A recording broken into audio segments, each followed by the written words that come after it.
Bueno, vamos a seguir. ¿Cómo era, Pablo? No, que gracias a Francisco, que la verdad que tiene una memoria bárbara, que está en los controles y que nos está escuchando y asistiendo, dijo, sí, Zabalza lo que dijo es que el PT no creó, no creó ciudadanos, lo que creó para que tomen decisiones políticas, lo que creó fue esos consumidores. Y acá que estamos bastante pegados, el gobierno está con la misma estrategia, ¿no? Crearon consumidores.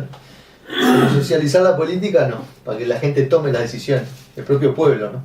Y no, claro, porque, o sea, darle instrucción política a la gente es riesgoso, porque después te van a exigir que hagas cosas que vos no querés hacer, en este caso esta gente, ¿verdad? Entonces, no es, yo creo que no es un error lo que han hecho. No es un problema de que hicieron eso y podrían haber hecho otra cosa, en mi opinión, ¿verdad? En relación a la formación política del pueblo, ¿verdad? Es que si le dan formación política a la gente, no van a poder hacer cosas que venían haciendo. Claro. Y le dan formación política a la gente, van a tener que hacer una reforma agraria. Y no querían hacer una reforma agraria, es obvio, ¿no? Van a tener que enfrentarse con la banca, van a tener que enfrentarse con los grandes industriales y comerciantes. Entonces digo, prefieren consumidores que consuman en los shopping, la y bueno, cuando hay plata repartimos, ¿no? Dentro de los márgenes, ¿no? que permite el sistema y que la burguesía considera que son adecuados, repartimos, ganamos las elecciones, somos los cracks, somos bárbaros, todo el mundo nos vota, todo el mundo está contento, ¿verdad? Y después pero claro, cuando la cosa se pone fulera, no piense que va a haber 5 millones de personas en la calle peleando para que no te saquen del Parlamento. Claro. No va a haber. Y es lo que pasó. Bueno, ¿tienen algún comentario sobre la renuncia del ministro de Economía argentino, Prat Gay? Creo que era de la Carrió. Abrazo, el Gaita. Bueno, sí, vamos a eso, ¿no? Cuando veníamos hablando de la Argentina, de alguna forma la renuncia esta, que un poco venía anunciada, el hombre había tenido conflicto con el presidente del Banco Central, Sturzenegger, habría tenido conflicto con el ministro de Energía, Aranguren, Sí. había tenido conflicto con alguien más, no me acuerdo, y había tenido conflicto con Macri, ¿no? Ahora hubo un proceso a fines de año, porque el macrismo, nosotros veníamos describiendo la política que adoptó al inicio, o sea, entraron a saco, ¿verdad? Dijeron, bueno, ahora vamos a cambiar todo lo del kirchnerismo, era toda una porquería, los subsidios, la emisión monetaria, el tema de la deuda, el conflicto con los buitres. Bueno, vamos a cancelar todo eso de un golpe, ¿no? Y tomaron una serie de medidas en las primeras semanas, ¿verdad? Los primeros días tomaron una serie de medidas, ¿no? Esto que yo describí lo hicieron en una semana, si mal no recuerdo. Pero después se encontraron con que una realidad, provocaron una recesión. Ellos pensaban que iban a venir montañas y montañas de dólares, que la inversión, que la economía se iba a relanzar. No pasó nada de eso. Pasó que los dólares no llegaban, que la economía no se relanzaba, que se encontraron con una recesión y se encontraron que tienen elecciones en octubre del año que viene, elecciones parlamentarias. Pero el macrismo tiene minoría, ¿no? Tanto el macrismo puro, que es el PRO, como la coalición esa Cambiemos, donde están radicales de distintos pelos, inclusive algunos peronistas que se pasaron, no tiene mayoría parlamentaria, entonces tienen que negociar cada ley, cada cosa, y tuvieron que aflojar, porque aparte la situación económica se complicaba y no querían llegar a un fin de año con grandes manifestaciones, con grandes relajos callejeros, con huelgas, ¿no? Han contado con un sindicalismo sumamente complaciente, por no decir algo peor, ¿verdad? Creo que no le han hecho ni un paro general, a pesar de todo lo que hicieron. El PCNT de acá Es la revolución bolchevique al lado de lo que hay en Argentina. Esa es la verdad. Yo no voy a... Yo he sido muy crítico, ¿verdad? De PCNT en muchos momentos, pero si comparamos, son los bolcheviques al lado de aquello, es el amarillismo total y absoluto, ¿no? Digo, salvo sectores, ¿no? Que hay sectores clasistas, pero las grandes conducciones sindicales van por un camino tremendo, ¿verdad? Arreglan todo. Inclusive ahora se compraron a una cantidad de organizaciones sociales, piqueteras y demás. Hace muy poco hicieron un acuerdo que a cambio de unas determinadas repartijas, ¿no? de plata, de cosas, inclusive llegaron a firmar un documento comprometiéndose a no hacer movilizaciones por varios años, algunas de ellas, ¿no? Eso lo denunció Berbisky en página 12, un facsímil del documento. Cosas tremendas, ¿no? Pero claro, desde el punto de vista económico dieron un viraje porque se les venía la noche, entonces empezaron a gastar dinero público, a financiar cosas, en un afloje relativo. ¿Sí? Claro, aflojaron con los salarios, aflojaron con el impuesto a las ganancias del IRPF de acá, no es a las ganancias. Ni el de acá es a la renta, ni el de allá es a la ganancia, es a los salarios, ¿no? Aflojaron con los mínimos del impuesto, o sea. Y bueno, y ahora hoy nos llevamos la sorpresa a todos de la renuncia del ministro de Economía, ¿no?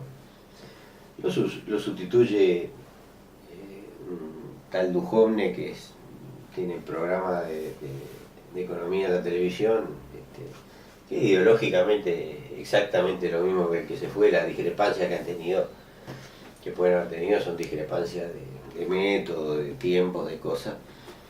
Y hay otro, ahora no me sale el nombre, ¿no? O sea, como que se va a fraccionar el Ministerio de Economía, no va a ser.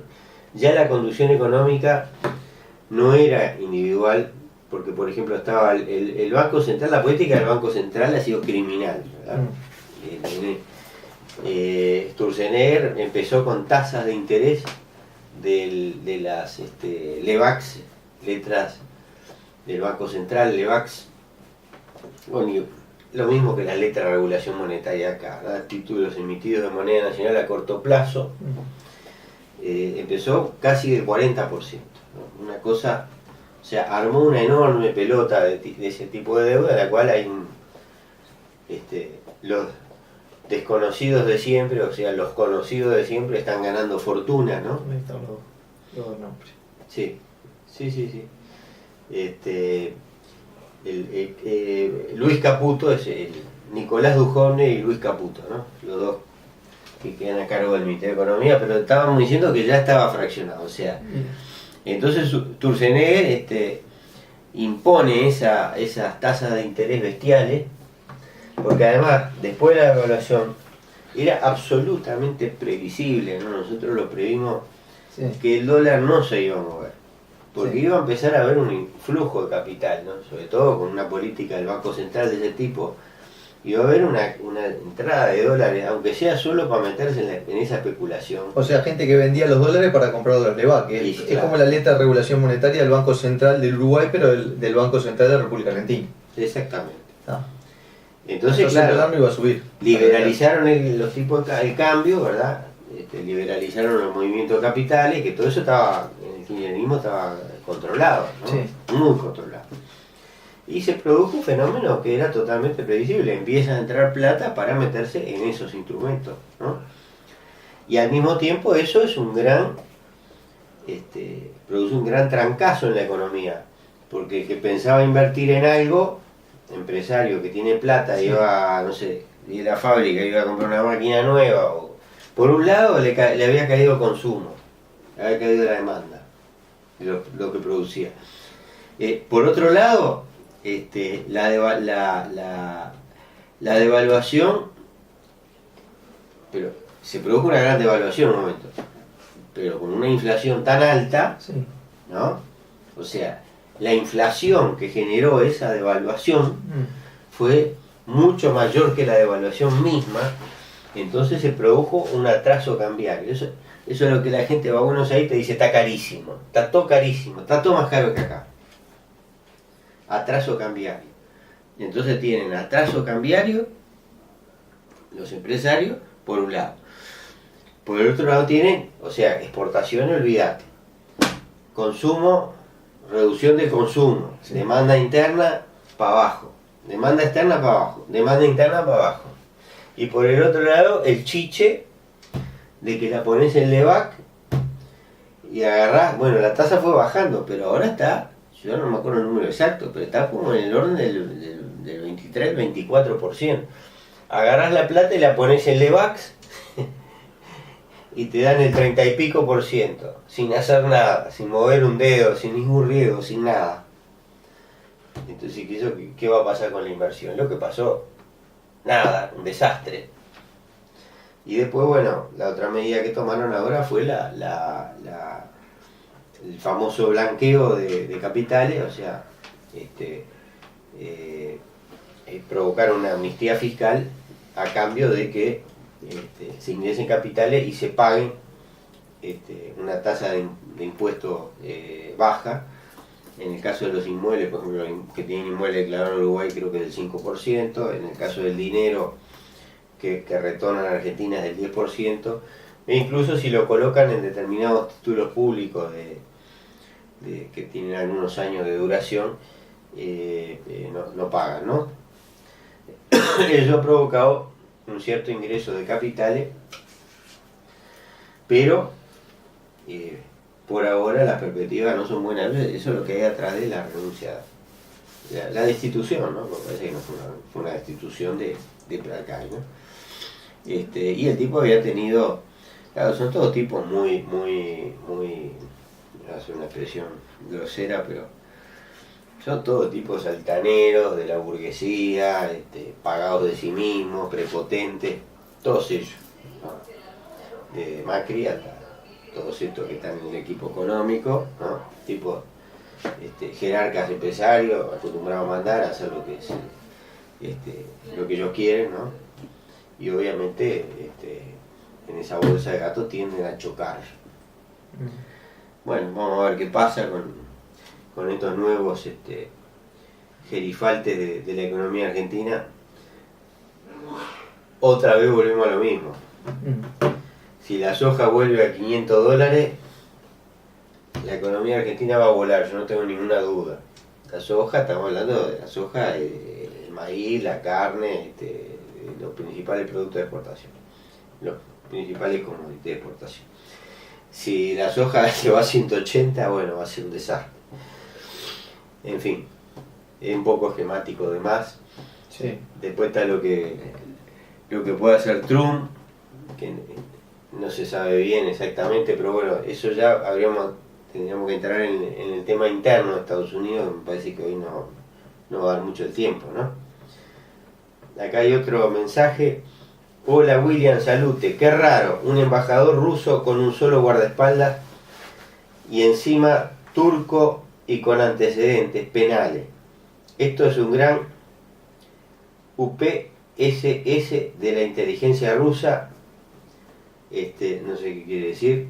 O es un test de cuán boludos y rebajados somos. No, que tengan un buen comienzo y fin de año en plena trinchera de lucha como hasta ahora. Abrazo. Muchas gracias, un abrazo. Bueno, mándame no sé qué. Bueno, sí, esto es el asesinato del embajador ruso en Turquía, ¿no? Que tiene pinta de ser parte de la reacción al involucramiento de Turquía. Turquía estuvo apoyando, ¿no? al Estado Islámico, y ahora le ha ido retirando el apoyo, ¿verdad? Lo está combatiendo en el norte de Siria, se metieron en Siria los turcos, pero se está produciendo un reacomodo. Las relaciones con Rusia, que estuvieron al borde casi de la guerra cuando Turquía arribó un avión, un cazabombardero ruso que en la frontera, que había entrado o no brevemente en el espacio aéreo turco. Bueno, Rusia le metió sanciones a Turquía, sanciones económicas, ¿verdad? Porque tienen un comercio muy importante, un turismo ruso en Turquía muy importante. Bueno, y bueno, y ahora viene el asesinato ¿no?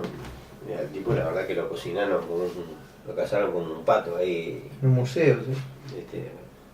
No queda bien, no lo digo de ninguna forma denigratoria, ¿no? Pero fue impresionante.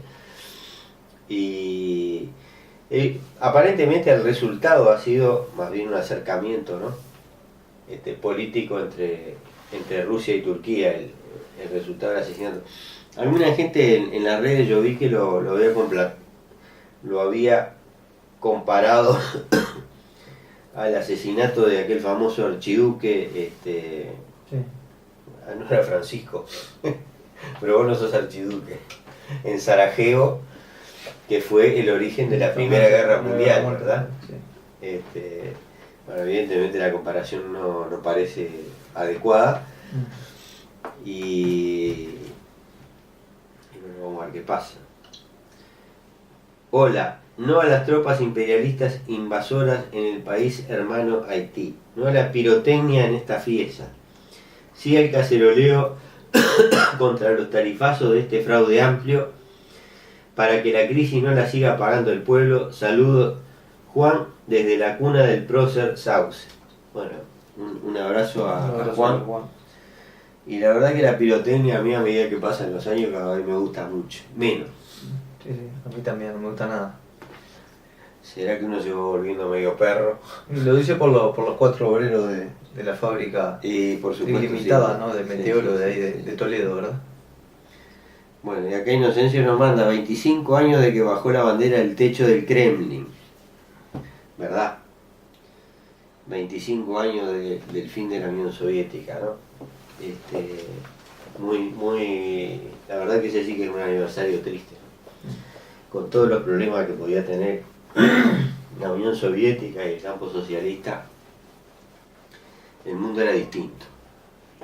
Y el mundo que vino después fue francamente peor. Es bien claro que todo el experimento socialdemócrata europeo y en parte también yanqui, ¿no? De crear el famoso estado de bienestar, que realmente era un estado de bienestar que funcionaba, ¿no? O sea, realmente existía la desigualdad del capitalismo, ¿no? No se dejó el capitalismo, pero grandes áreas de la economía estaban en manos estatales, ¿no? Parece mentira hoy, ¿no? La producción de automóviles en Europa era casi toda estatal.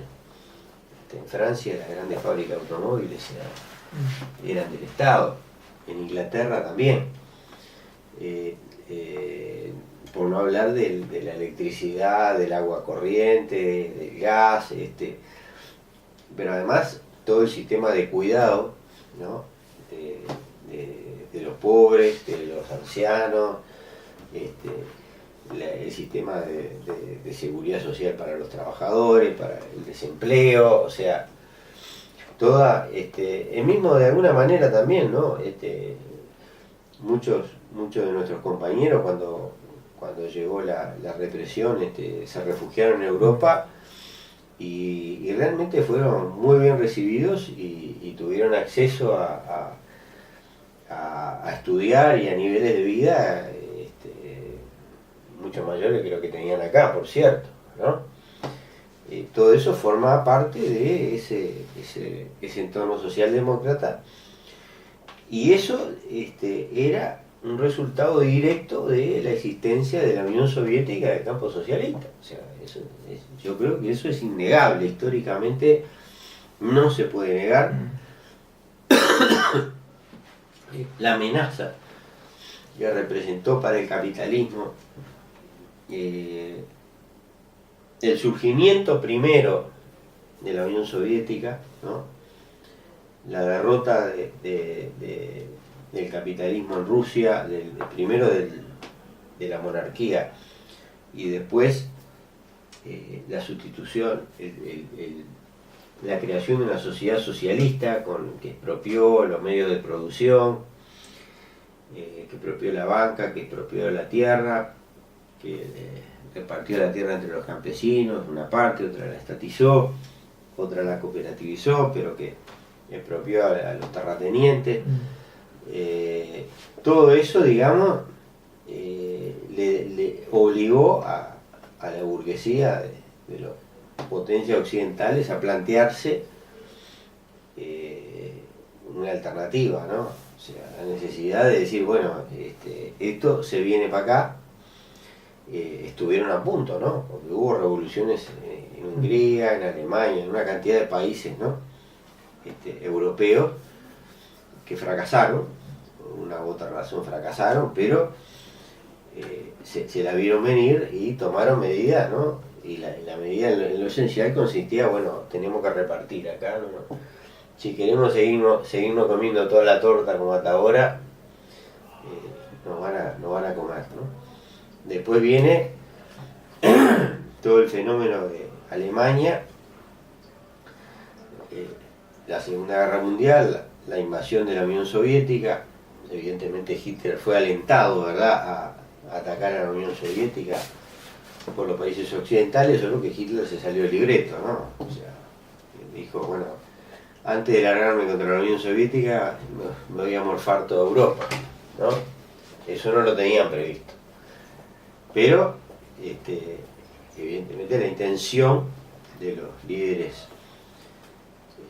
los grandes líderes occidentales era esa, ¿no? Y el otra salida del libreto es que la Unión Soviética no fue derrotada, sino que triunfó. Y al triunfar, por un fenómeno de masa, digamos, no estoy hablando de masas de gente movilizada en la calle, ¿no? Estoy hablando de masa, de inercia. El ejército rojo, la presencia masiva del ejército rojo en toda una serie de países de Europa Oriental provoca el surgimiento de países con una intención socialista, ¿no? Entonces todo eso obliga aún más, presiona aún más sobre el capitalismo occidental, ¿no? Bueno, se dieron el lujo de seguir haciendo lo que querían en el tercer mundo, ¿no? En los países neocoloniales, coloniales y después neocoloniales, cuando lograron la independencia formal, pero no tuvieron más remedio que aflojar la mano en sus matrices, ¿no? Claro, es así.